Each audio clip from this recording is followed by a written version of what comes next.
l'abruti qui a balancé la sauce! La société aujourd'hui C'est nul!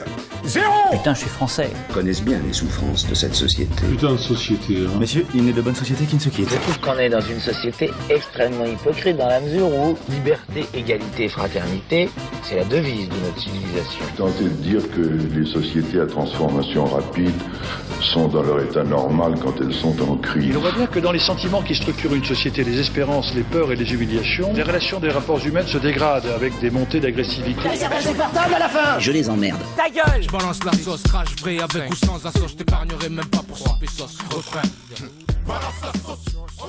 Bonsoir et bienvenue à tous et toutes dans cette nouvelle édition de Balance la sauce. Il y a 10 ans, alors que Lehman Brothers s'écrasait sous une ardoise, pour ne pas dire une tuile, de près de 700 milliards de dollars, que le Dow Jones faisait un plongeon de 500 points et que nous nous apprêtions tous, ou presque, à bouffer des patates toutes les semaines, Bitcoin faisait son apparition officielle avec la publication par le mystérieux Satoshi Nakamoto d'un livre blanc, document fondateur de cette désormais célèbre monnaie basée sur la technologie de la blockchain et qui depuis a fait bien des petits. Je vous ai déjà perdu, pas de panique moi aussi. Pour tout vous dire, j'ai même cru pendant des années que le Bitcoin c'était juste une monnaie de geek utilisée dans des jeux en réseau genre Second Life, sauf que dans ma tête c'était plus Super Mario qui courait après ses petites pièces. Voilà d'où on part. Depuis, j'ai tenté de rattraper le retard, j'ai tenté de creuser, à l'instar de ces mineurs 2.0, ensevelis sous des tonnes de serveurs surpuissants, Stakhanovitch des temps modernes où la carte graphique a remplacé la pelle et la pioche pour extraire ce nouvel or qu'est le Bitcoin. Et si mon esprit réfractaire avait bien envie de croire Jean Tirole, prix Nobel d'économie quand même, lorsqu'il mettait en garde contre ces monnaies numériques, les qualifiant de pure bulle ou affirmant qu'elles n'avaient aucune valeur intrinsèque, la vérité, c'est que, comme le titrait récemment France Inter, le Bitcoin, 10 ans après, j'y comprends toujours rien. Alors si, comme moi, vous vous demandez d'où ça vient, comment ça marche, qu'est-ce que j'achète avec des Bitcoins et combien de sous ça fait en fait, et surtout, est-ce que c'est la fin de ces monnaies financières telles qu'on les connaît, hein, c'est-à-dire gérées par des États et par des banques? Alors, cette émission, elle est faite pour vous. Donc, pour répondre à mes questions autour de la table avec moi, j'ai Pablo Rotelli. Bonjour. Bonjour. Alors Pablo, donc vous êtes chargé de TD en économie monétaire à Paul Valéry et doctorant en sciences politiques, c'est bien ça? Oui, c'est ça. Super. Donc Denis François, donc vous êtes investisseur privé et formateur en crypto-monnaie et ingénieur. Bonsoir à tous. Oui, c'est ça, exactement. Donc vous êtes en plus conférencier et auteur d'un livre qui est paru il y a moins d'un mois, intitulé « L'heure de tuer les intermédiaires », un livre sur la blockchain. Tout à fait, ouais. J'ai tout dit, super. Donc Julien Zerbini, vous êtes mon troisième invité, donc vous êtes membre de OneLife et donc un des leaders francophones, et donc vous viendrez nous parler du OneCoin. Exactement, c'est ça, bonsoir à tous. Eh ben, balance ton coin, c'est parti. Balance la sauce, on n'est pas tes potes. On est plusieurs avec la faute, ça fait des spots. Alors pour commencer, et parce que j'imagine qu'il y a pas mal d'auditeurs qui sont comme moi, c'est-à-dire complètement largués sur ce sujet, je vais essayer de poser des questions très naïves et de reprendre à la base. Donc déjà, une crypto-monnaie, qu'est-ce que c'est? Qui veut bien répondre à cette question? C'est la plus facile, non? C'est la plus facile, c'est la plus longue aussi. François Denis. Alors une crypto-monnaie, pour faire simple et vraiment court, déjà les crypto-monnaies ne sont pas toutes des monnaies, c'est super important. Ce sont des startups derrière lesquelles il y a un projet et on utilise un actif numérique qu'on appelle un crypto-actif ou une crypto-monnaie pour justement financer un projet, pour lancer une entreprise. Et c'est pour ça qu'aujourd'hui, en fait, on a plus de 2000 crypto-monnaies. Les crypto-monnaies qui sont vraiment des monnaies sont vraiment des cas particuliers. Donc on a le Bitcoin, on a le Litecoin, mais ce sont vraiment des cas vraiment à part et il y en a quelques-unes. Sinon, il faut vraiment prendre ça comme des startups, comme des actions en bourse. On achète des actions qui représentent une part de l'entreprise. Une crypto-monnaie, c'est ça. D'accord. Et est-ce qu'il y a un truc qui pourrait les caractériser un petit peu toutes, en fait, un point en commun ou quelque chose qui les définit? C'est la blockchain. C'est la blockchain. C'est ce qu'il y a derrière, en fait. C'est la révolution, la technologie sous-jacente qu'il y a aux crypto-monnaies. En fait, c'est un protocole informatique. Okay. C'est un protocole informatique. Il faut voir ça, en fait, comme un grand registre, un grand livre sur lequel il y a toutes les transactions et le monde entier peut vérifier ces transactions. Donc, tout simplement, tout ce qui caractérise les crypto-monnaies, c'est la blockchain qu'il y a derrière. Donc comment je fais moi si je veux aller vérifier ces transactions, moi qui n'y connais rien, c'est quoi? C'est un site internet? C'est Pablo Rotelli. Eh bien vous pouvez simplement télécharger la blockchain. L'an dernier, si je ne me trompe pas, pour un ordinateur lambda, il fallait 3 jours à peu près pour télécharger tout le registre. Mais ce qui est intéressant, c'est que n'importe qui peut télécharger. C'est un registre totalement public, ouvert et distribué, ce qui fait qu'il est très difficile à falsifier. Juste pour simplifier un petit peu l'idée de blockchain, et ensuite on pourra monter en complexité. Imaginons qu'on est tous munis de tablettes antiques, c'est-à-dire on a les comptes de chacun sur nos propres tablettes, et on les crédite de 1 bitcoin chacune. D'accord ? Et donc je décide d'envoyer un bitcoin à Lucie. Tout le monde est témoin que mon compte se débite d'un bitcoin et que le tien se crédite d'un bitcoin. Ce qui veut dire que si je veux envoyer un deuxième bitcoin, on est tous témoins que je n'ai plus de fonds dans mon compte. Et c'est bien ça un bitcoin, c'est finalement une inscription dans une blockchain. Ce n'est pas, une sorte de fichier MP3 qu'on pourrait transporter dans un téléphone portable. C'est une inscription dans une blockchain. Et comment on accède à cette blockchain? À travers la clé privée qu'on génère lorsqu'on génère un portefeuille électronique. Ok, donc toutes ces questions-là, on va y revenir un petit peu. Mais en gros, donc si j'ai bien compris, c'est tout le monde, enfin, c'est sécurisé parce que tout le monde regarde un petit peu ce que fait tout le monde, c'est ça? Un des points primordiaux de la blockchain, c'est une traçabilité totale, une traçabilité à 100%, qui fait que depuis le début de la toute première transaction de la blockchain du Bitcoin, on peut la vérifier jusqu'à aujourd'hui. C'est-à-dire qu'effectivement, comme Pablo l'a dit, si on télécharge la blockchain depuis presque 10 ans maintenant, on peut vérifier tout ce qui s'est passé. Bon, après, l'intérêt est moindre, hein, ça va faire 15 gigas, on va télécharger 15 gigas de transactions sur son ordinateur. Mais en gros, on peut vérifier si Pablo a fait une transaction, les transactions que j'ai faites. Ça marche. Alors, si je peux Julien Serbini, oui. Alors, effectivement, là, on parle de la blockchain de Bitcoin, finalement. Donc, effectivement, on parle que d'une seule blockchain, même si beaucoup de crypto-monnaies, qu'on appelle donc des altcoins, dépendent de la blockchain de Bitcoin. Maintenant, ce qu'il faut savoir, c'est que quand on parle de blockchain, il faut d'abord, en fait, comprendre l'intégralité et donc, en fait, mettre tout le monde, entre guillemets, dans le même sac et comprendre que la blockchain, finalement, c'est tout simplement ça permet de stocker tout simplement des données. En fait, la blockchain, ça permet de stocker des données. Et ces données, finalement, bien vu qu'elles sont pas modifiables ni effaçables, bien du coup, on arrive à donner de la valeur à ces données.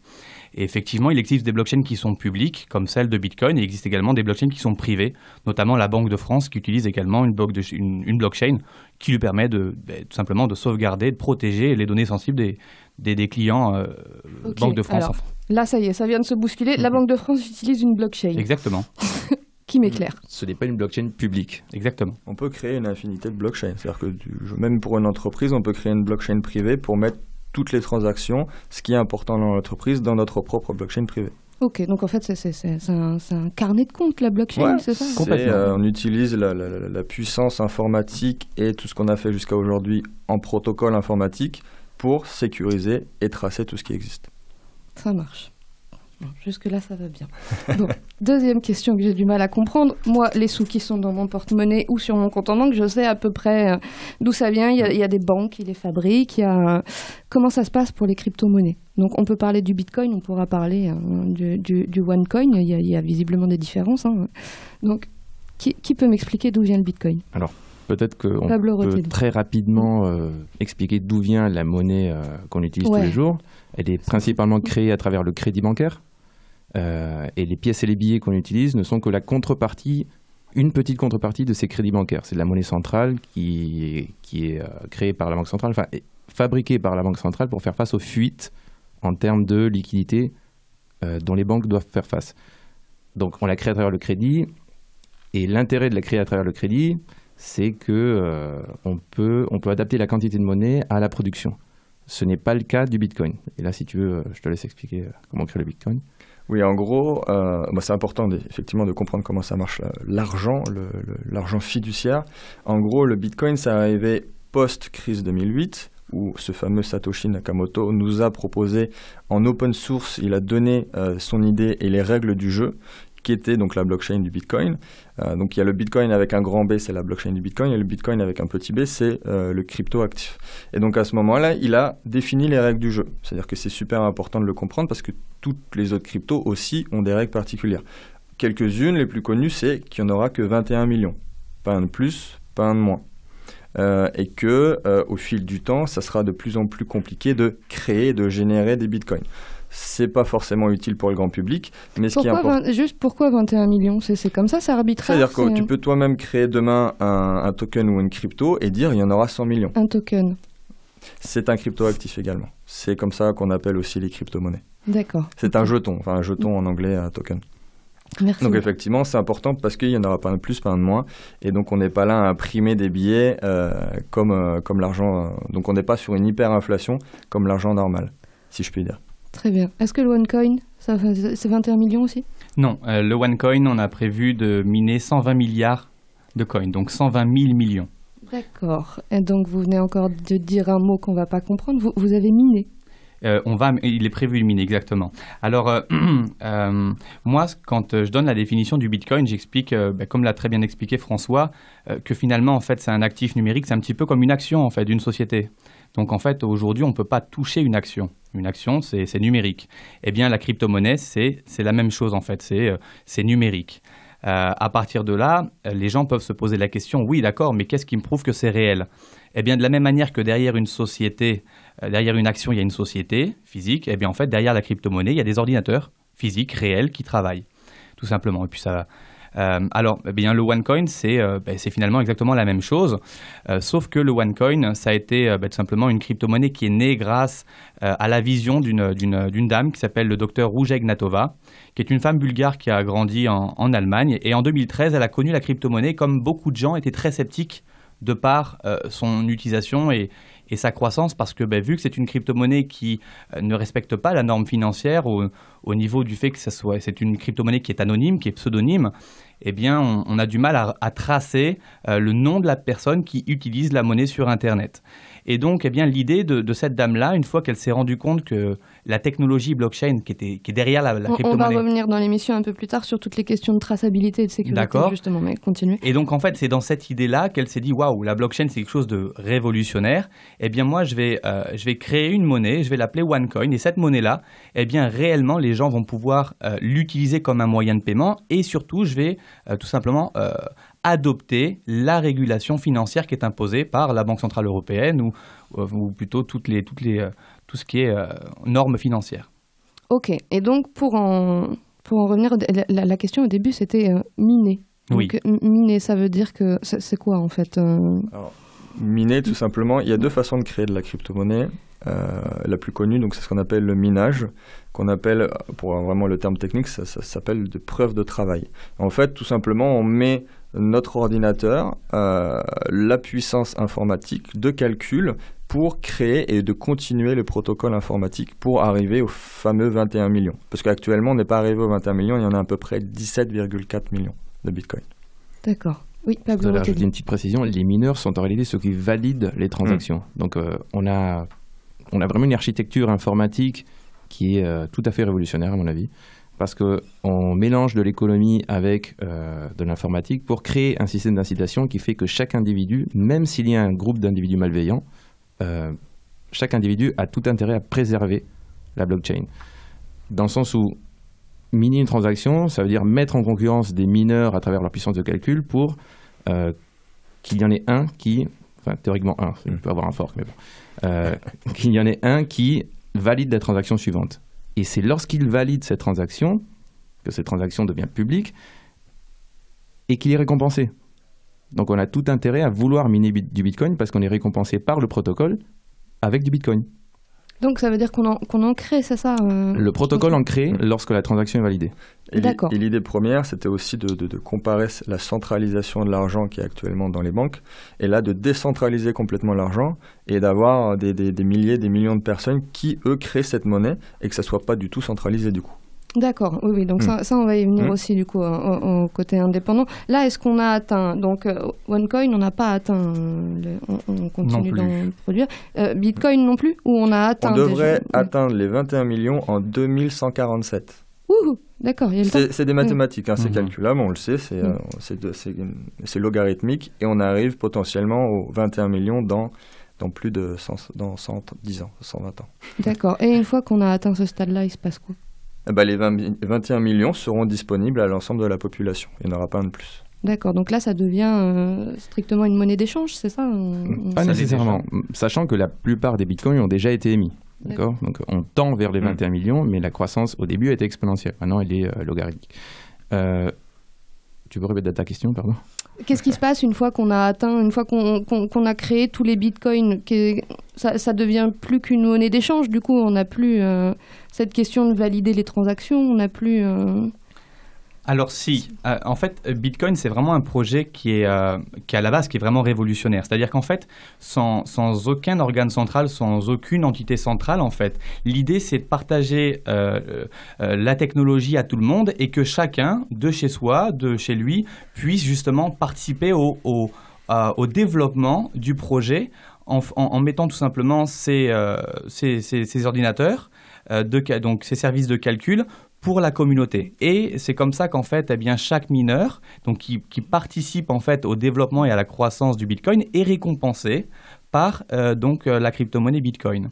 Et donc finalement, c'est ça qui est intéressant, c'est qu'effectivement, jusqu'en 2140, eh bien, effectivement, eh bien, chaque mineur qui participe à la création du Bitcoin est récompensé par des pièces. Effectivement, qu'est-ce qui va se passer plus tard ? On ne le sait pas. Et puis bon, on a jusqu'à peut-être 125 ans pour le voir venir. Ça marche. Bon, je pense qu'on a déjà posé à peu près les bases pour s'entendre. Donc maintenant, un Bitcoin ou un OneCoin, on en parle aussi, ça vaut combien ? C'est l'offre et la demande. C'est l'offre et la demande.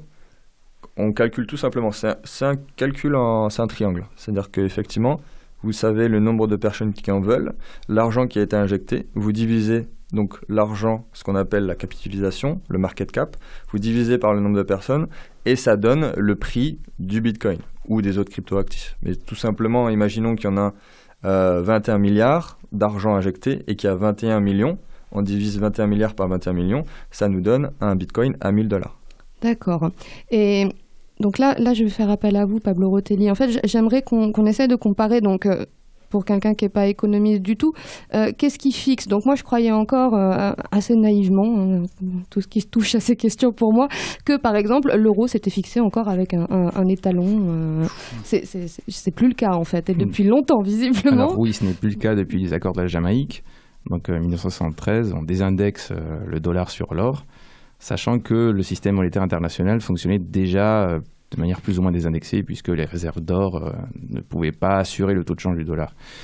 C'est bien pour ça qu'on désindexe. Mais comme en économie, tout est fixé par l'offre et la demande, finalement, il faut voir quels sont les éléments qui influencent l'offre et quels sont les éléments qui influencent la demande.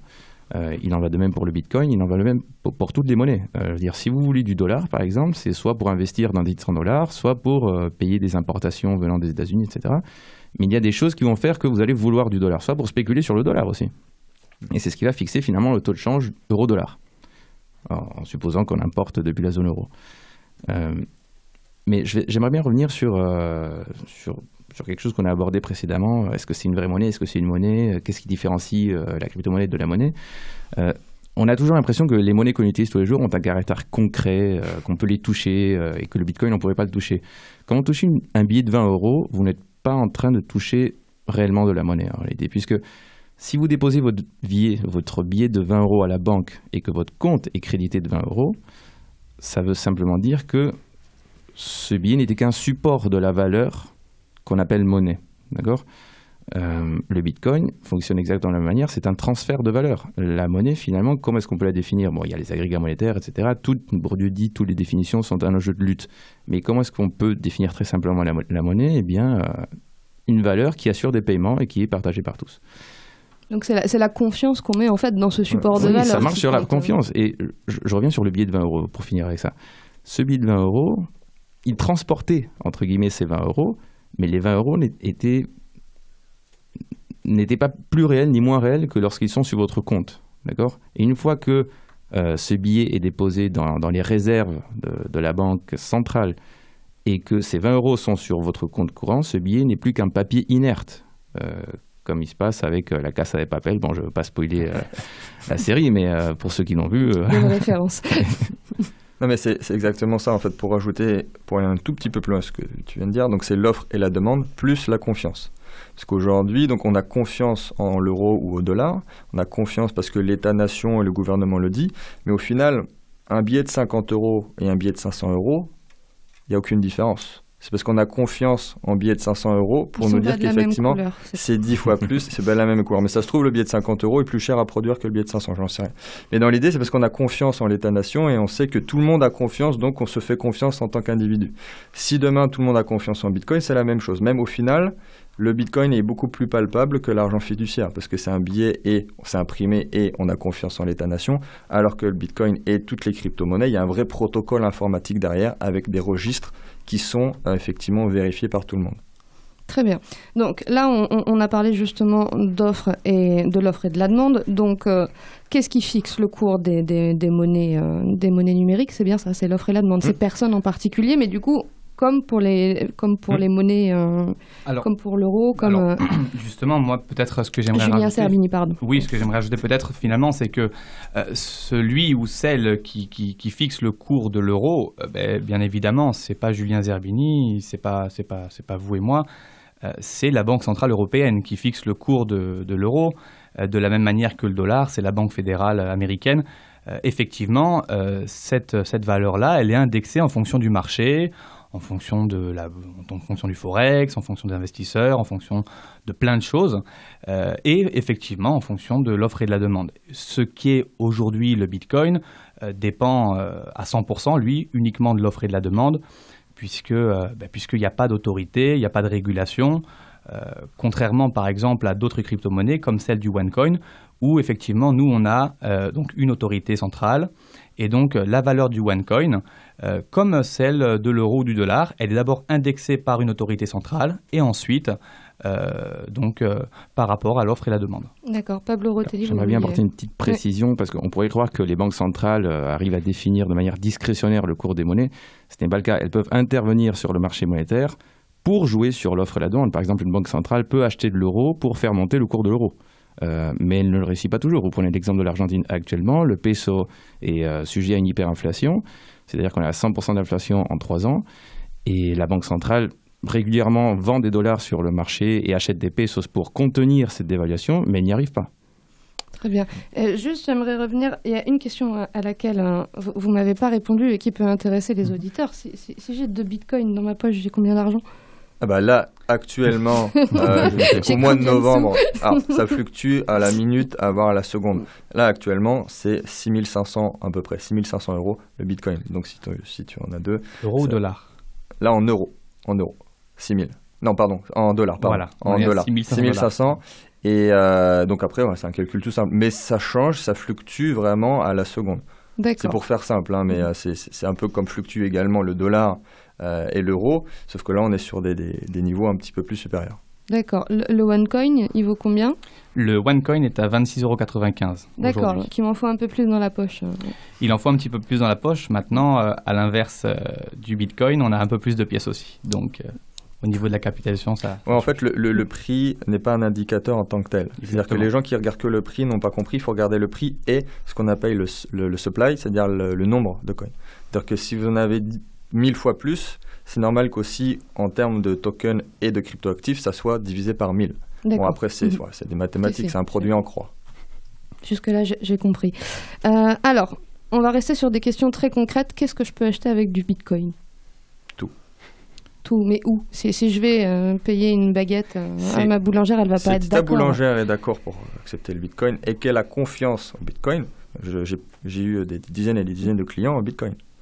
Mais il y en a réellement des commerçants qui... Bien sûr, mais même à Montpellier, il y a une chaîne de taxis qui accepte les bitcoins, par exemple, à Montpellier. D'accord. Il y a un distributeur, un ATM de bitcoin à Montpellier. Alors ça, oui, j'ai entendu parler de ça. Je crois qu'on est la seule ville en France à avoir ça. Il y a Paris, à la maison du bitcoin également, et il y en a un nouveau qui vient d'arriver à Avignon. Mais est-ce qu'il fonctionne? Oui. Oui? C'est-à-dire fonctionne. C'est-à-dire qu'est-ce qu'il est opérationnel? Par exemple, à la maison du Bitcoin, moi j'y étais et il n'était pas opérationnel parce que justement l'autorité française ce qu'il faut bien comprendre, c'est que pendant quelques années encore, on pouvait véritablement indiquer qu'on avait des cryptos et recevoir du cash derrière. Sauf qu'aujourd'hui, pour pas qu'il y ait de blanchiment d'argent, il faut qu'il y ait obligatoirement un transfert qui se fasse sur un compte bancaire pour effectivement qu'on ait une vérification, qu'on puisse vérifier notre compte. Mais effectivement, si on a des bitcoins ou à l'inverse, on veut se procurer des bitcoins, on peut aller sur un ATM, sur un distributeur et faire la transaction qu'on veut et c'est OK. Mais après, ce qui est intéressant, c'est que les ATM au niveau mondial se multiplient par 10 tous les ans. Donc c'est une petite information qui peut paraître sans importance, mais qui fait que dans l'adoption massive et mondiale des crypto-monnaies, c'est super important. Mais est-ce que ça veut dire qu'il faut obligatoirement que je débourse, donc là on va prendre l'exemple du Bitcoin, c'est plus parlant, est-ce qu'il faut obligatoirement que je débourse 6 500 € pour avoir Non. Et, on peut aller jusqu'à 1 millionième de Bitcoin, c'est ce qu'on appelle un Satoshi, en hommage à Satoshi. Et donc c'est 10 puissance moins 8 Bitcoin. Donc on peut se prendre quelques centimes de Bitcoin seulement et faire ces transactions si on va acheter une baguette de pain. D'accord. Et donc vous m'avez un peu répondu, on peut aussi faire l'inverse, on peut transformer donc nos crypto-monnaies en argent. Bien sûr, absolument. Oui. Comment je dois dire d'ailleurs quand j'allais dire en argent normal En fiat. On appelle ça le fiat ou les monnaies traditionnelles. Ça vient du mot latin qui veut dire la confiance, l'argent de la confiance, ouais, justement. Okay. Fiat, fiduciaire. Fiduciaire, ça marche. Alors justement, donc vous avez parlé donc de Satoshi. J'ai mangé son nom de famille, c'est Satoshi Nakamoto. Alors est-ce qu'on sait justement qui a créé le Bitcoin? Il y a un grand mythe autour de Satoshi parce qu'on ne sait pas du tout qui c'est. On ne sait pas si c'est un homme, si c'est une femme, si c'est un groupe de personnes, de quelle nationalité il est, parce qu'on a l'impression qu'il est japonais, mais on ne sait pas du tout. Et donc il y a aussi un grand mythe autour de cette personne et on n'a plus du tout de nouvelles de lui depuis 2013.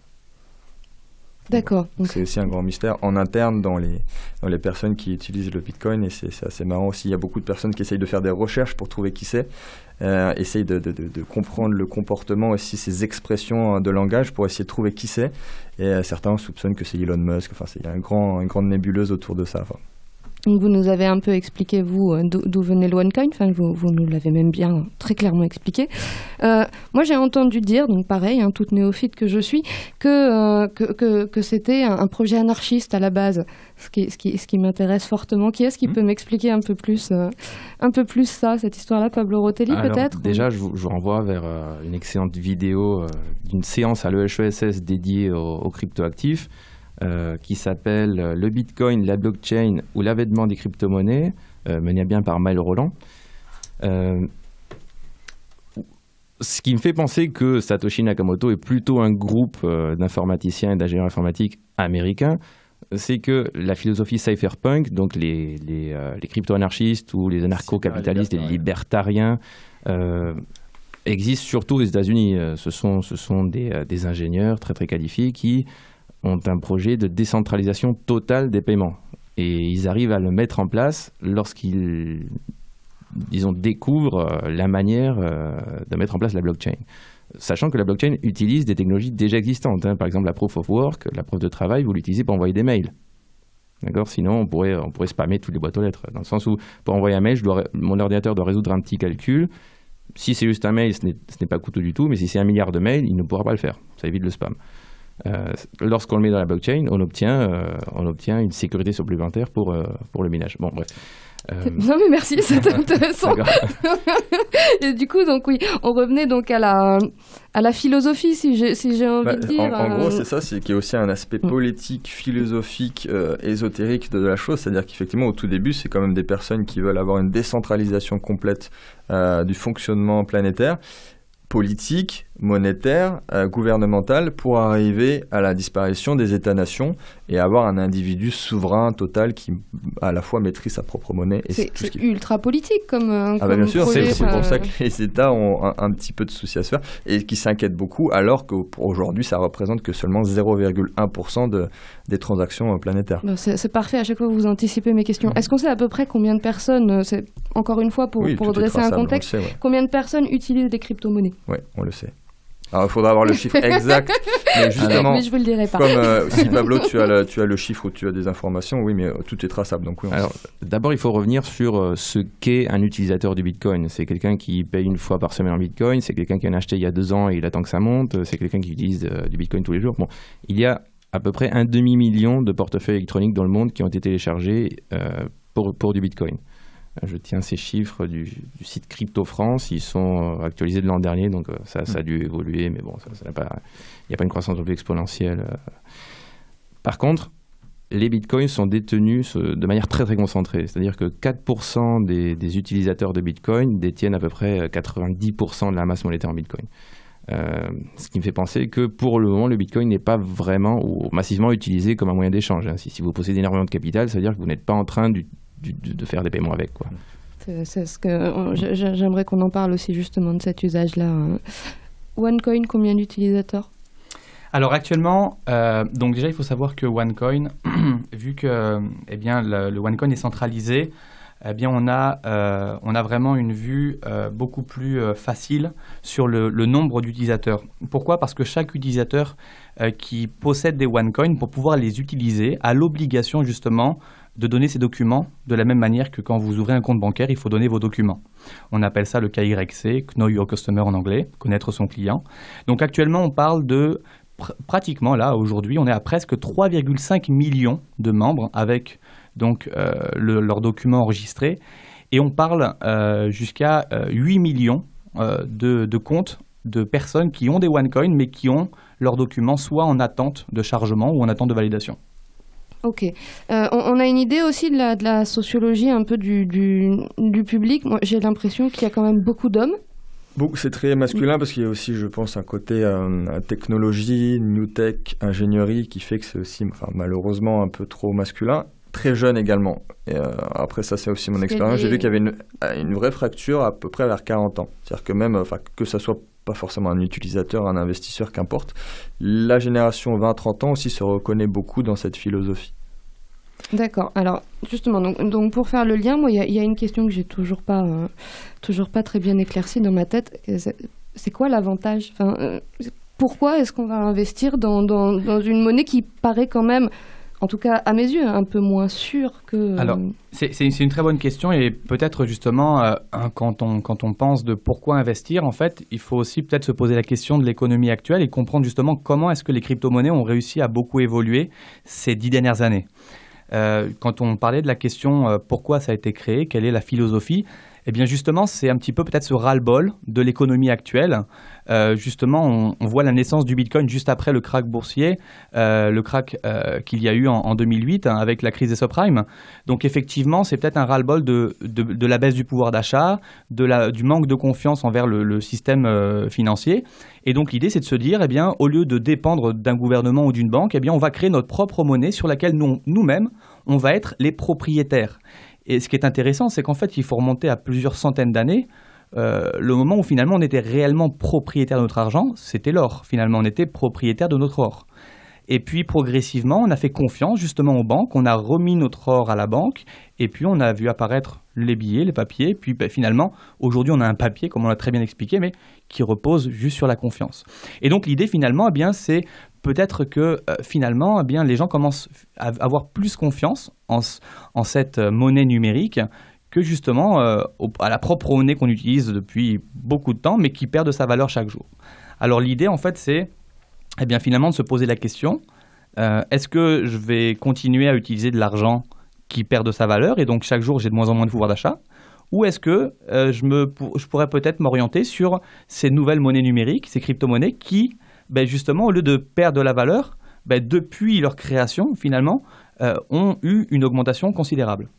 Après, il y a évidemment plein d'autres avantages. C'est que, donc là, on parle de l'aspect philosophique, c'est-à-dire que pourquoi toi tu investis en euros, pourquoi tu payes en euros. Bon, ça c'est sûr, c'est la confiance, mais aussi le fait que ça va engendrer beaucoup moins de frais, ça va aller beaucoup plus vite. Donc l'aspect innovation est aussi très intéressant. C'est-à-dire qu'aujourd'hui, si on veut rajouter un nouveau bénéficiaire à la caisse d'épargne, ça va vous mettre 72 heures pour valider. Et ensuite, vous faites une transaction, ça va mettre des heures pour être envoyé. Vous faites une transaction en Ethereum, qui est le deuxième cryptoactif le plus connu, ça va vous demander 3 centimes de frais pour quelques minutes de transaction. Et comment on explique ça ? Parce que c'est le protocole informatique. L'exemple que Pablo a donné tout à l'heure sur le mail, à l'époque, pour envoyer un mail, ça coûtait 150 €. 150 € pour envoyer un mail au tout début du mailing. Et au fur et à mesure, vu que c'est une innovation évolutive, on l'améliore. À la différence de l'euro qui n'évolue pas parce que c'est un euro. Le Bitcoin et tous les cryptoactifs sont quelque chose qu'on peut améliorer. Le Bitcoin d'il y a un an n'est pas du tout le même que le Bitcoin d'il y a aujourd'hui. Et donc aujourd'hui, si on veut faire une transaction à l'autre bout de la planète ou même à notre voisin en Suisse ou en Allemagne, ça va nous coûter 40 €. Si on nous dit demain ça nous coûte 3 centimes, qu'on envoie 100 € ou 1 million et que ça va prendre quelques minutes au lieu de 3 jours, il y a un aspect aussi très intéressant. Et qui concerne l'ensemble les 7 milliards des personnes sur la planète, pas seulement les pays développés. D'ailleurs, ça se concentre essentiellement, j'imagine, pour l'instant dans les pays développés, cette monnaie. Les crypto-monnaies. Non, justement non. Vas-y, Pablo. Bien, par exemple, au Venezuela, où vous avez une crise monétaire assez prononcée, il y a beaucoup d'individus qui se tournent vers le Bitcoin justement pour protéger en effet la valeur de leur monnaie, mais surtout la valeur de leur épargne. Juste une petite précision, quand on dit que l'euro perd de la valeur, tout dépend de l'offre et la demande de l'euro, tout dépend du taux de change de l'euro, mais on est en train de prendre en compte l'évolution des prix et l'évolution du pouvoir d'achat pour dire ça. Si demain je double vos salaires en euros, eh bien on peut dire que votre pouvoir d'achat a doublé, d'accord, et ça reste de l'euro. Par contre, ce qui est sûr, c'est que si vous détenez du Bitcoin et que la valeur du Bitcoin est stable, vous n'allez pas perdre. On suppose que, puisque l'offre est totalement inélastique, donc rigide, et fixée à 21 millions de Bitcoin, on suppose que si on se reporte sur le Bitcoin, et là c'est un scénario où on abandonne les monnaies fiat et on utilise le Bitcoin comme monnaie universelle, d'accord, ou une autre crypto-monnaie, un autre crypto-actif. C'est un scénario qui n'est pas du tout en train de se réaliser pour le moment. Je dis mais on va y venir, d'accord, justement, c'est parfait. Pour le moment, c'est une monnaie, c'est un actif complémentaire parmi d'autres. Donc si ce scénario se réalisait, on serait plutôt en situation de déflation, puisque plus on demanderait du Bitcoin et plus on détiendrait des parts infimes de ce Bitcoin, d'accord ? Ce qui veut dire que les marchandises indexées en Bitcoin verraient leur prix diminuer. Ce qui ne veut pas dire que à terme, l'inflation serait totalement impossible. Imaginez qu'on demande ensuite très fortement une marchandise, eh bien son prix en Bitcoin va nécessairement augmenter.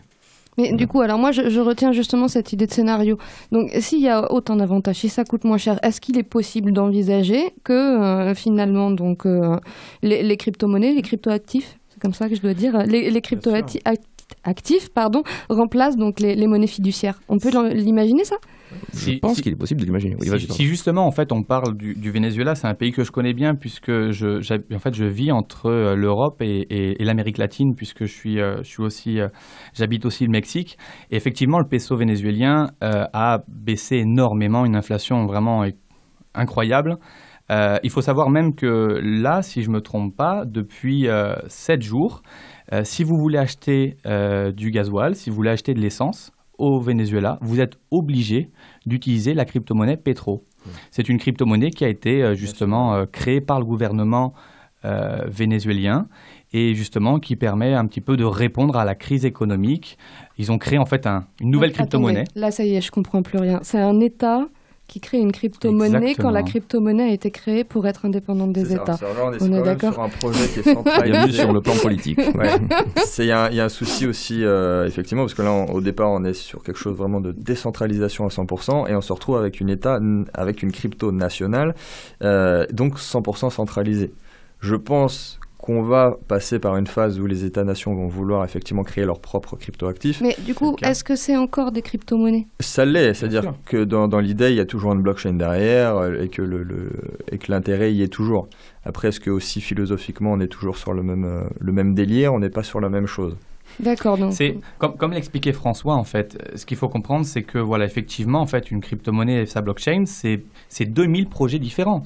Et effectivement, eh bien, le projet du président vénézuélien, c'est sortir son pays de la crise économique dans laquelle il est. Et c'est pour ça que maintenant, ça fait peut-être 1 an qu'il a d'abord parlé justement de la capitalisation et donc du lancement de cette crypto qui s'appelle le Petro. Et puis aujourd'hui, ça y est, elle est sur le marché et puis ils l'utilisent aujourd'hui. Effectivement, on peut se poser la question, mais comment ils ont fait les Vénézuéliens ? Je peux vous dire que quand vous vivez avec moins de $1 par mois, je peux vous dire que malheureusement, des solutions, quand vous avez la corde au cou, il faut les trouver. Et puis finalement, que vous ayez 18 ans ou 78 ans, vous apprenez à vous servir des nouveaux moyens de paiement.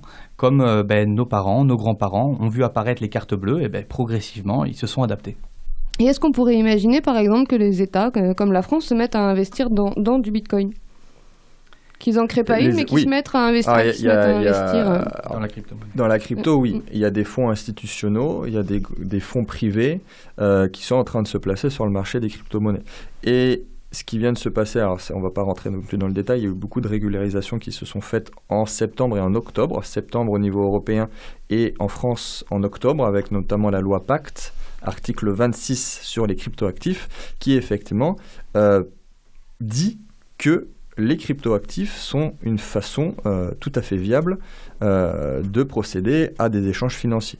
Donc à ce moment-là, les fonds institutionnels, les fonds privés vont pouvoir maintenant se placer parce qu'il y a une confiance là-dessus. Donc ce qui veut dire qu'on va avoir des millions et des milliards qui vont être injectés bientôt sur le marché des cryptoactifs.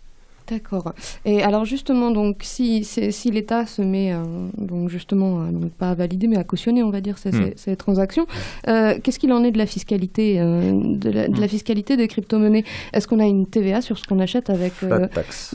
Pas de taxe? Flat tax de 30% depuis quelques jours, puisque le ministère l'a annoncé. Flat tax 30%. Donc c'est ce qui est applicable à partir de 2019, c'est ça? 1er janvier 2019. D'accord. Ouais. Et donc ça, c'est surtout ce qu'on achète, c'est l'équivalent d'une TVA, c'est ça la flat tax? Oui, c'est-à-dire que ça va, l'imposition et la taxation qui était encore très très floue jusqu'à maintenant, aujourd'hui c'est 30% et rien d'autre. Et bon, ça reste dans une logique assez intéressante par l'État français. Ceci dit, quand on va voir nos voisins européens, c'est entre 0 et 15% et beaucoup de 0%. C'est pas du tout taxé. En Suisse, c'est pas du tout taxé. En Allemagne, si on possède plus d'1 an ce cryptoactif, on passe à 0%. Donc au final, ça reste quand même un petit peu élevé en France. D'accord. J'ajoute peut-être une précision, c'est une taxe en euros. Ce n'est pas une taxe en bitcoin. Ah oui. C'est-à-dire que si vous n'atterrissez jamais, entre guillemets, si vous ne transformez jamais vos bitcoins en euros, ou si on n'arrive pas à calculer la valeur de vos cryptoactifs, il est totalement impossible de les taxer. C'est-à-dire que si un jour on devait passer dans un monde sans monnaie fiat et un monde uniquement en bitcoin, eh bien, il faudrait taxer en bitcoin, quoi. Oui, cette flat tax, c'est plus pour un investisseur qui veut, qu'on appelle cash out, donc récupérer ses cryptos en argent, en euros. Donc si effectivement on garde nos bitcoins en bitcoin juste pour faire des échanges, on n'est jamais taxé, oui, c'est normal. On l'attrape à la sortie, quoi. Voilà, c'est ça, c'est quand on veut sortir du système, en fait. Oui, c'est comme un investisseur qui fait, par exemple, du trading sur de l'euro-dollar. Bah, s'il fait une plus-value, il sera taxé sur la plus-value financière qu'il a réalisée, c'est normal. Mais quand vous dites par exemple que je peux aller acheter ma baguette donc en bitcoin ou en onecoin, je paye une TVA sur ma baguette ou je paye rien? Tu payes si directement, si tu achètes quelque chose en crypto, tu dois payer aujourd'hui. C'est-à-dire que ça va peut-être changer dans 6 mois, dans 1 an. Mais logiquement, dans cette logique, si on reste en bitcoin et que la personne est aussi en bitcoin, ben, on ne doit pas normalement. Ça suit la logique du troc. Si je troque mon téléphone contre le tien, il n'y a pas de taxe sur cette transaction. D'accord, donc voilà. Si je revends ce téléphone en euros, là il y aura une taxe. Julien Zerbini, vous vouliez ajouter quelque chose? Oui, en fait, c'est des questions qui sont difficiles à répondre dans la mesure où il n'y a pas encore de régulation sur la crypto-monnaie et dans tous les pays. C'est-à-dire que, et puis, chaque pays, quand on commence à faire de la régulation, par exemple en France, il y a encore quelques mois, on parlait de 60%. Donc là, c'était vraiment exorbitant. Et puis là, tout le monde disait, c'est n'importe quoi, on va aller à l'étranger, au Portugal, c'est 0%. Bref, ce qui est important, finalement, c'est de comprendre que c'est quelque chose de nouveau qui est en train de se mettre en place. Et que finalement, maintenant on parle de 30%, mais on ne sait pas finalement comment ça va évoluer, puisque finalement quand on voit à l'étranger qu'il y a des avantages, je veux dire, on se pose des questions. En tout cas, le plus important finalement à comprendre, c'est que c'est au niveau, pour répondre à la question de la TVA, finalement c'est pas vous qui décidez d'acheter la TVA ou de la payer. C'est d'abord le commerçant qui va vous vendre un produit et qui va lui en fin de compte décider oui ou non de tout simplement déclarer la vente et donc l'argent reçu en crypto-monnaie. Pourquoi?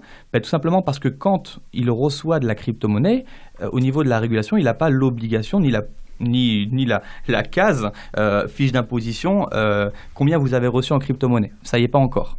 Et puis là où l'obligation, s'il a l'obligation donc de déclarer cette vente, c'est dans la mesure où effectivement il a reçu des bitcoins ou des onecoins et qu'ensuite il les a convertis en euros. Et c'est à ce moment-là effectivement qu'il y a une imposition à régler. Ok. J'ai compris. Autre question, peut-être un détail, mais pas tant que ça. Est-ce que je peux me faire hacker mon compte? Alors, non. C'est-à-dire que tous les soucis qu'il y a eu dans le monde de la crypto, vous l'avez peut-être vu dans les médias, il y a eu telle personne qui a perdu X euros en bitcoin, X euros s'est fait pirater son compte. Sauf que la plupart du temps, ça ne vient pas de la blockchain, ça ne vient pas du cryptoactif, ça vient de la personne elle-même. L'erreur vient du facteur humain. La blockchain n'a jamais été piratée. D'ailleurs, c'est quasiment impossible, sauf par un ordinateur quantique, et les ordinateurs quantiques n'existent pas encore.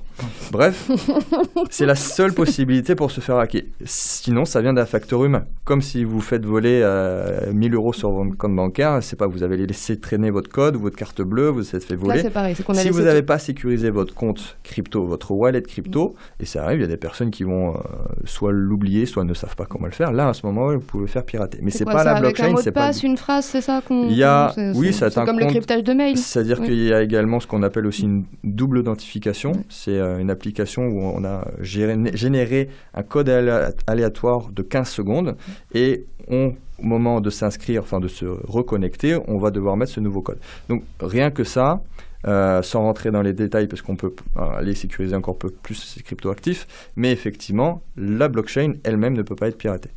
D'accord, donc l'émission avance super vite, donc il y a quand même des aspects que j'aimerais bien aborder. On l'a vu justement dans les médias, il y a quand même tout un tas de soit d'arnaques, soit d'escroqueries, soit aussi la question donc de la criminalité qui se servirait donc de ces monnaies. Comme l'argent. Voilà, j'aimerais bien revenir là-dessus. Il y a Pablo Rotelli. Une diabolisation du Bitcoin par rapport au marché noir, au financement du terrorisme, aux transactions illicites, voire illégales, etc., le fameux qui passe par le darknet, le deep web, etc. J'ai envie de vous dire, déjà, il y a deux choses. Il y a un super documentaire sur Arte sur le Bitcoin où il y a un haut gradé de la DGSE qui dit « J'aimerais bien que tous les malfrats utilisent du Bitcoin ». Ce n'est pas une monnaie anonyme, c'est une monnaie pseudonyme, ce qui veut dire que si on y met vraiment un gros effort, on peut réussir à tracer. Ouais, alors je suis sûr que les médias disent que c'est anonyme, le Bitcoin, ils se trompent, c'est pas du tout anonyme, c'est traçable. Donc tout est écrit sur ce grand registre, donc sur la blockchain. Il suffit de savoir qui se cache derrière la clé qui apparaît sur la blockchain. En gros, sur ces registres, c'est comme s'il y avait tous les IBAN de chacun, et si on sait quel IBAN est lequel, c'est pas que c'est facile, mais si on a les infos, on peut le faire. Bah oui, à ce moment-là, on sait qui c'est. D'accord. Donc, une fois dit cela, les criminels n'ont pas attendu l'émergence du Bitcoin pour effectuer les transactions légales. De faire du trafic en espèces. S'il fallait supprimer une monnaie pour cause de financement de drogue, terrorisme, etc., ça serait le dollar. Est-ce qu'on parle de supprimer le dollar pour ça? Non, bien sûr que non. Et juste un petit chiffre, il y a eu une étude qui a été faite là-dessus. La proportion de choses illégales qui a été faite est exactement la même en Bitcoin qu'en dollars. C'est à peu près 5% de l'argent. En Bitcoin, c'est pareil. Et en gros, c'est qu'à chaque nouvelle innovation, on ressort le même topo. Au début d'Internet, on nous disait que c'était juste fait pour le dark web, pour la pédopornographie, pour le trafic d'armes. On dit pareil sur le Bitcoin. Voilà. Est-ce qu'aujourd'hui Internet est utilisé en majorité par ça? Non. D'accord. Donc ensuite, deuxième question, comment je fais pour faire le tri, donc tout ce qui existe, comment je fais pour la choisir, ma crypto-monnaie en fait, si j'ai envie d'investir? Alors, pardon. Ouais, vas-y Pablo. Oui, Pablo, et après ce sera vous, Julien. Eh bien, comme n'importe quel investisseur qui investit en bourse, on fait un portefeuille. C'est un business angel, il faut bien le préciser. Ouais, un business angel. Et en fonction des prévisions que tu peux faire. Je veux dire, on peut se guider aussi sur celles qui sont disponibles sur les principales plateformes en ligne. Donc j'ai besoin d'explications. Là, en fait, là où les gens font une grosse erreur, et c'est ce que j'ai reprécisé au tout début, c'est que les crypto-monnaies ne sont pas des monnaies pour la très grande majorité. Ce sont donc des entreprises, des startups qui lancent leur propre financement par un crypto-actif. Et donc, vous vous retrouvez en tant qu'investisseur crypto, comme un business angel, investi dans des entreprises. Il faut faire une analyse de la boîte, des personnes qui sont derrière, qui sont les développeurs, pourquoi elles font ça, le projet, l'innovation. Et donc, il y a un vrai travail de business angel à faire, puisqu'en l'occurrence, la plupart des crypto-monnaies ne sont pas des monnaies, sont des parts, des actions d'entreprise. Mais par exemple, si j'essaye de faire ce travail-là sur le Bitcoin, je vais rien trouver. Je ne sais pas qui est en derrière. général, il y a ce qu'on appelle le strict minimum si vous voulez investir dans tel ou tel crypto, c'est ce qu'on appelle un white paper, donc un papier blanc où tout le nécessaire est normalement indiqué sur ce papier blanc. Le CV des mecs, pourquoi ils font ça, et même des fois ça rentre un petit peu dans la technique, ça parle de mathématiques et ainsi de suite. Si vous voulez investir et faire les choses bien, faire vos devoirs correctement et en bonne âme et conscience, c'est de lire ce white paper et d'analyser l'aspect ingénierie et l'aspect financier du projet. Donc ça, je vais les trouver où? Sur le site officiel, il y a des sites qui reviennent souvent, mais... Si admettons, demain, vous voulez investir dans n'importe quelle société eh bien en fait toutes les informations, donc là je parle d'actions en bourse ou d'entreprises qui sont en train de faire un IPO, donc une capitalisation pour entrer en bourse, eh bien vous allez tout simplement retrouver toutes les informations de l'entreprise sur leur site internet. Donc si vous voulez avoir des informations sur Bitcoin, le plus simple c'est directement d'aller sur le site de Bitcoin. Si vous voulez des informations sur Ethereum, etc., il y a plein de crypto-monnaies. Et donc sur chaque site, sur chaque projet, vous avez un site et vous avez des informations à avoir. Mais qui le tient en fait, le site de Bitcoin? Comment ça fonctionne? C'est les mecs qui l'ont créé. C'est-à-dire qu'aujourd'hui, imaginons que vous voulez investir sur l'action Total, de l'entreprise Total. Vous n'allez pas investir sur Total parce que le nom est joli et que le logo est sympa. Vous allez investir parce que vous savez ce qu'il y a derrière, vous savez le bilan, vous avez des années de recul, vous savez comment ils marchent et sur quel marché ils vont se positionner. C'est la même chose. Vous allez aller sur le site de, admettons, Ethereum, vous allez voir ce qu'ils proposent, pour qui sont les gens derrière, et à ce moment-là, vous allez investir en tant qu'investisseur vraiment aguerri. Très bien. Par exemple, quand tout à l'heure vous parliez où c'est que je peux payer en Bitcoin, eh bien, quelque chose qui est intéressant, c'est que nous, chez OneCoin, on a une plateforme, donc on a tout un écosystème, et vous avez en fait une plateforme qui s'appelle DealShaker. Sur cette plateforme-là, vous avez en fait plus de 85 000 commerces dans le monde entier qui sont référencés et qui vous disent lequel accepte le paiement en OneCoin. D'accord. Quelque chose à rajouter, Pablo Rotelli? Non. Alors, moi, il y a encore un aspect que je voulais aborder, c'est la question de l'environnement. Donc, on entend, peut-être que c'est encore un des nouveaux effets de la diabolisation des crypto-monnaies, je ne sais pas, mais la presse relaye énormément cette problématique. Donc, on voit qu'il y a on appelle ça des fermes, je crois. Des fermes de minage. Des fermes de minage, donc qui tournent avec des milliers de machines. Ouais. On entend dire que ça consomme plus que la Hongrie, que ça consomme plus que l'Islande, que c'est pas viable du coup. Si, parce qu'en fait, il y a... François Denis. Alors, ce qui est intéressant, en plus, j'avais fait une émission sur ma chaîne à ce propos, où j'avais parlé pendant 1 heure de l'aspect écologique des crypto-monnaies.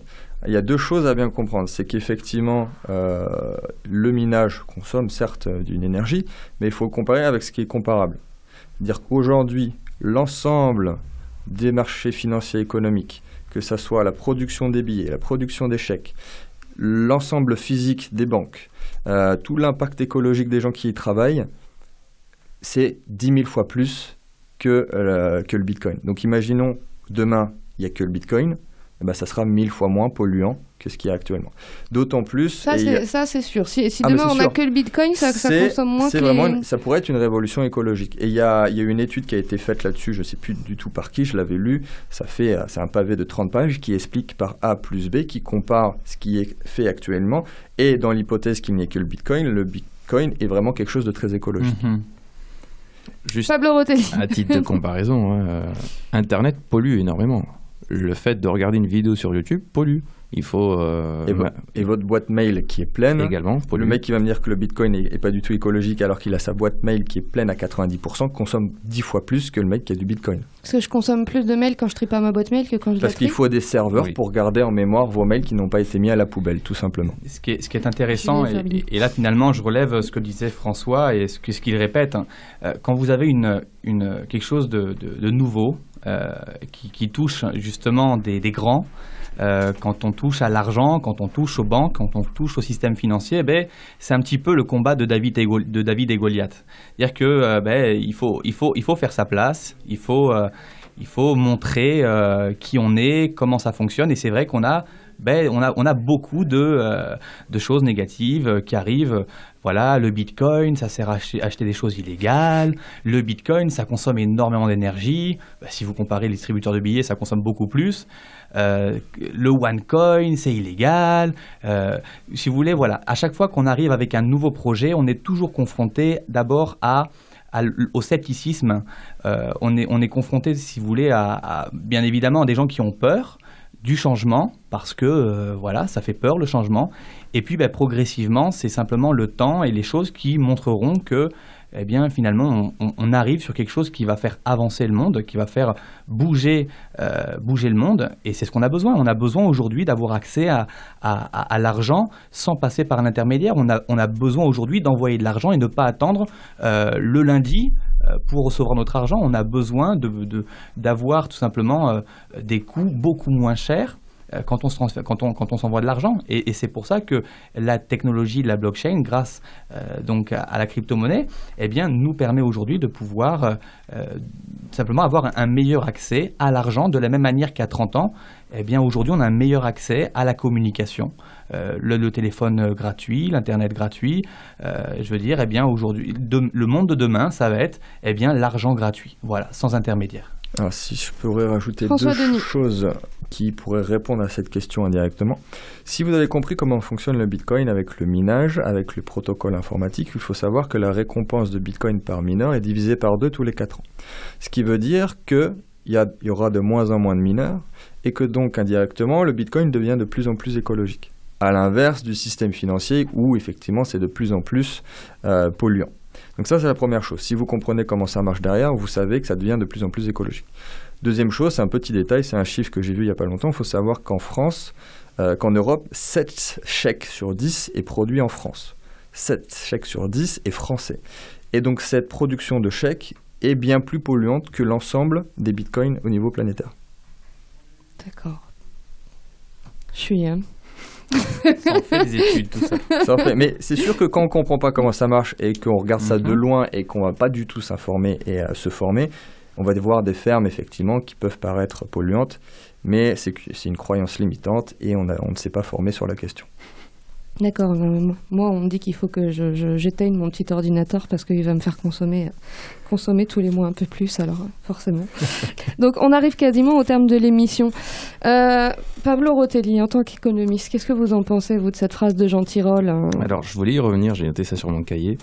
Et déjà, on dit Jean Tirole, ou en général, les prix Nobel d'économie ont une légitimité à parler sur des sujets qui ne portent absolument pas sur ce qui leur a fait gagner ce prix Nobel, qui d'ailleurs n'est pas un prix Nobel. L'économie n'est pas dans l'Académie des sciences qui octroie des prix Nobel. Techniquement, ça s'appelle prix de la Banque de Suède en mémoire d'Alfred Nobel. Et c'est un effort des économistes orthodoxes de s'auto-légitimer face aux autres sciences sociales, car l'économie reste une science sociale, ce n'est pas une science exacte, qui les fait produire cette sorte de prix Nobel qui n'en est pas un, d'accord ? Merci pour la précision. C'est très important parce que après, je suis prix Nobel, j'ai droit à parler. Bon, ça dépend parce que les prix Nobel se contredisent entre eux déjà. Oui. Joseph Stiglitz, prix Nobel 2001, aussi a émis des doutes sérieux sur le Bitcoin. Et il y a toute une série d'économistes qui, sans réellement se pencher sur la question, disent voilà, c'est une arnaque, etc. Bon, il y a des crypto-monnaies qui sont des arnaques, et l'enjeu de la régulation est là, éviter les arnaques. Mais dans le cas du Bitcoin, on a toujours quelque chose qui a donné tort à ces économistes. C'est qu'en 2017, lorsque le Bitcoin était à $20,000, novembre 2017, on me disait voilà, c'est comme la crise de la bulle de la tulipe hollandaise, ça va s'effondrer, dans quelques mois le Bitcoin ne vaudra plus rien.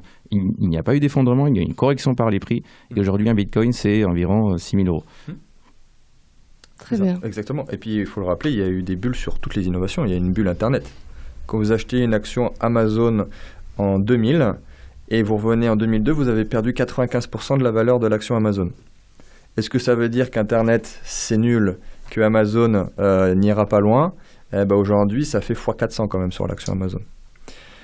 C'est la même chose, c'est-à-dire que c'est une innovation, c'est compliqué, il y a beaucoup de hype et de buzz qui fait que les gens se placent sans comprendre. Ça crée effectivement une micro-bulle. Là, effectivement, en plus, ce n'était même pas vraiment une bulle. Mais là, on parle du danger économique. Est-ce que, donc là, en effet, on parlait de Jean Tirole, mais ça comporte pas un danger politique quelque part un peu ces crypto-monnaies, on peut se la poser cette question. Alors, quand même. Qu'est-ce qu'un danger politique? Je veux dire, dans un monde de droite, on dirait que des idées de gauche sont un danger politique, inversement. Mais j'aimerais bien, avant de parler de politique, il nous reste 1 minute peut-être, c'est vraiment un sujet beaucoup trop large, mais je pense que le Bitcoin ne représente absolument pas un danger systémique. C'est-à-dire que si le Bitcoin devrait s'effondrer, il ne se passerait absolument rien sur la sphère financière. Il n'y aurait aucune réaction en chaîne. Contrairement à ce qui se passerait si s'effondre la bulle étudiante aux États-Unis, par exemple.